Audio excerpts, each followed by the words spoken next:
Hello guys, what to get no idea, I'm just by myself barreling that thing down. It's heavy as ever. Now, hold on 1 second. I've been walking for about 17 minutes from my house and I'm down finally on the canal. It's absolutely prime time. Can't wait. And I'm back again. So yeah, when I'm set up, I'll let you know where we are and what we're doing. Just thought I'd do a midway video so I can catch my breath back as well. But I'm really looking forward to today. I think I'm going to pull some fish out. We are going to pull some fish out. So yeah, fingers crossed in a bit. How we doing, guys? So line, as you can see here, going to get a fixed ledger stem, as you quite well know these. I'm going to go through the eye. So it's got two ends. One's got a loop, as you can see there, and the other end's got the clip for the weight. Okay, that goes on. Fiddly bit. I'm going to get one of these. Sorry about that. I'm going to get one of these stoppers. It's a rubber stop. Okay, that fit basically that end. The fat end fits over your swivel. That end goes up to your actual line itself. Lick your line. It's easy to do, and then thread it through. Thread it through the little tiny hole. That's the hardest part about it. If you're struggling with this, you can get a baiting needle, and a baiting needle is pretty easy to do. So that's on now. So there's that, okay? Both on. So I like to get these called quick release swivels. So it's a swivel and it's a quick release. Yeah, can't really see it very well there. Fucking things. It's a quick release swivel anyway. You can see it's all twisted at the top. Okay, so the swivel goes on. What I tend to do is go through around the line, so I grab it both, yeah? So it's through the hole, and then I go around 8 times. 1, 2, 3, so forth, so forth, so forth.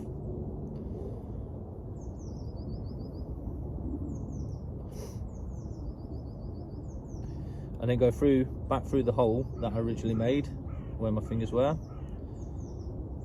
It's quite tricky to actually explain this. Spit on it. The reason why you spit on it, tightens a knot, makes it a harder knot to undo. And then literally pull, and that's your swivel on. So, and as you can see, I've got the black cable thing, black buffer. As I said, that basically push down over your swivel. Job's good and hold your swivel all in place. When this comes flying down then, if a pike takes it, or when you reel him, it's not going to smash your swivel to bits. Yeah. Next thing, attach a weight. So,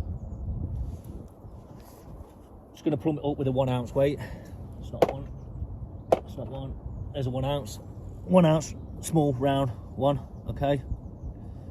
Only a tiny weight basically. And that will go up and over and clasp itself on. So there's my 1 ounce weight on now. So that's going to hold to the floor. And then when a pike takes it, it can pull it through without any retention, and it won't even know that there's actually a weight on the end of it. That's the whole idea of this game. So that's why we do a running ledger. Swivels, well not swivels, all my hooks here, look.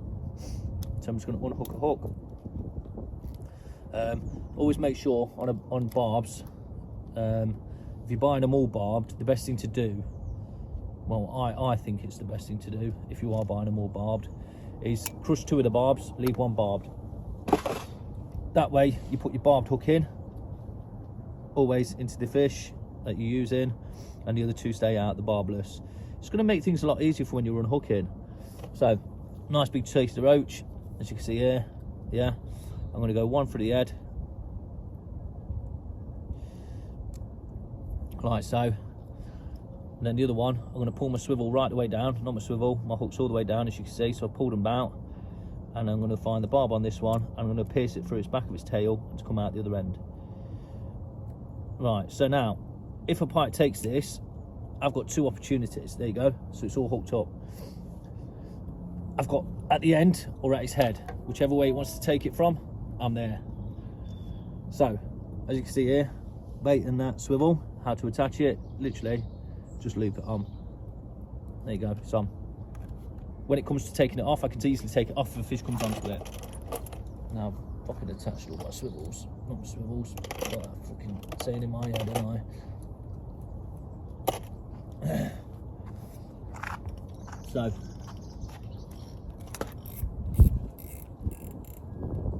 there's a quick setup show for you. So, fish, weight, there. I like to use about 18-inch worth of wire trace. Keeps the weight away from it. Yeah, there you go. Touched a bit. How we doing? So, we're on the embankment now. Set up, got 2 ledge rods out, and there's a big basin over here. So I've got 1 rod about here, and 1 rod about here.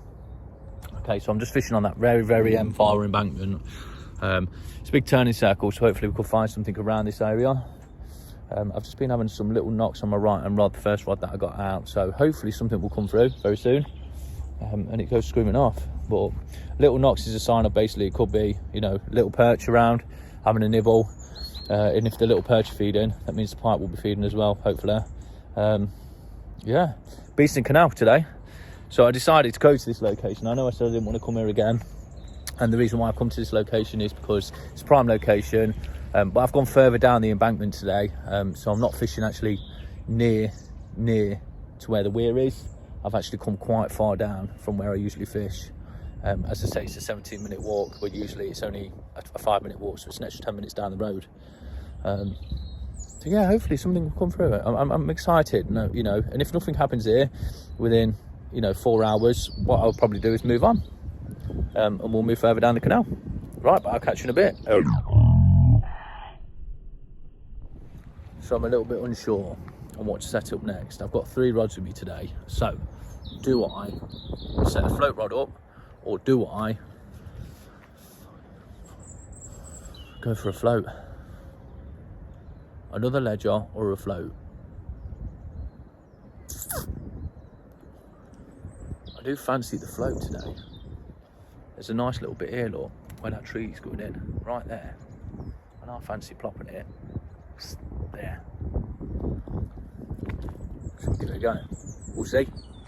Time is 9:30. I'm all set up. So I've got my float rod that's just about here. As you can see, there's a little orange blob in the water there. And I've got 2 rods out.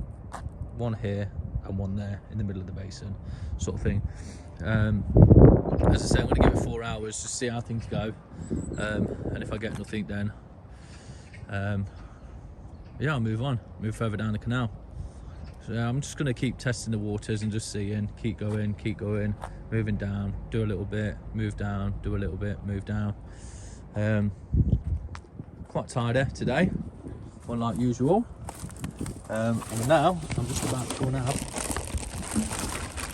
a nice cup of coffee. Can't grumble with this. Sit in my chair and relax. Might set the umbrella up in a minute just to keep that chill off me. But yeah, I'm ready. Here we go. Let's hope something comes through. How we doing, guys? It's now 12 o'clock and I've had absolutely not a nudge, not anything whatsoever. I've had to get my coat on because it is bitterly cold out here. Even though the sun is shining, there's a chop and it's quite a mild weather today. All the perfect conditions for actually fishing, but yet nothing at the minute. Terrible.